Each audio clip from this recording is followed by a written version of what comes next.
అమరావతిని రివర్ బేసిన్లో కడుతున్నారు. నదిలో భవనాలు కడతామంటే ఒప్పుకుంటారా అని ప్రశ్నించిన జగన్ తొలి దశలో తీసుకున్న భూమినే అభివృద్ధి చేయలేదని విమర్శలు.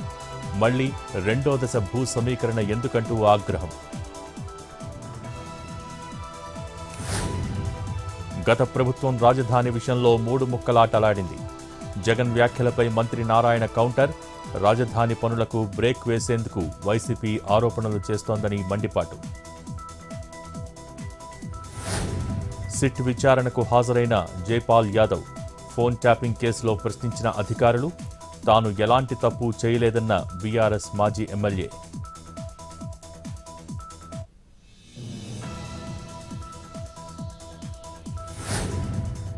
తెలంగాణలో మున్సిపల్ ఎన్నికలపై ఈసీ కసరత్తు.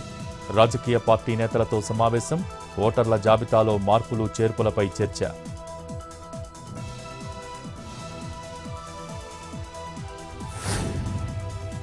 మంత్రులు ఆనం, గొట్టిపాటితో దుర్గగుడి ఈవో సమావేశం. దుర్గగుడి పవర్ కట్ వివాదంపై చర్చ. పవర్ కట్పై మంత్రులకు వివరణ ఇచ్చిన ఈవో.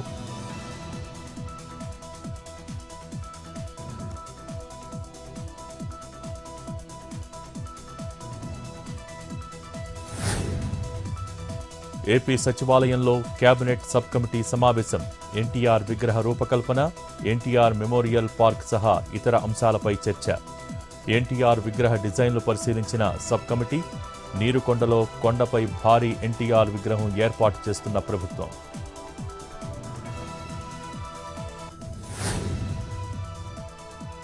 పశ్చిమ గోదావరి జిల్లా పాలకోడేరులో గజదొంగ అరెస్ట్.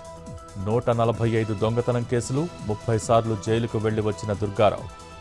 నిందితుడి నుంచి 34 గ్రాముల బంగారం, 2 కేజీలకు పైగా వెండి ఆభరణాలు స్వాధీనం. Bike seize. అమలాపురంలో ఆర్టీసీ అద్దె బస్సు యజమానుల ఆందోళన. ఓవర్లోడ్తో నిర్వహణ ఖర్చులు పెరుగుతున్నాయని ఆవేదన. మహిళలకు ఉచిత బస్సు ప్రయాణంతో ఓవర్లోడ్ అవుతోందన్న యజమానులు. అద్దె బస్సులకు నష్టపరిహారం చెల్లించాలని డిమాండ్. లేదంటే సమ్మె చేస్తామని హెచ్చరిక.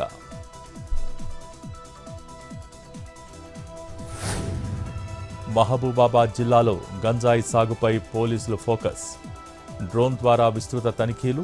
వ్యవసాయ భూములు, అటవీ, కొండ ప్రాంతాలపై నిఘా ఏర్పాటు. గంజాయి సాగు, అక్రమ రవాణాకు పాల్పడితే చర్యలు తప్పబోవని వార్నింగ్. ఏలూరు జిల్లా కోర్టుకు బాంబు బెదిరింపులు.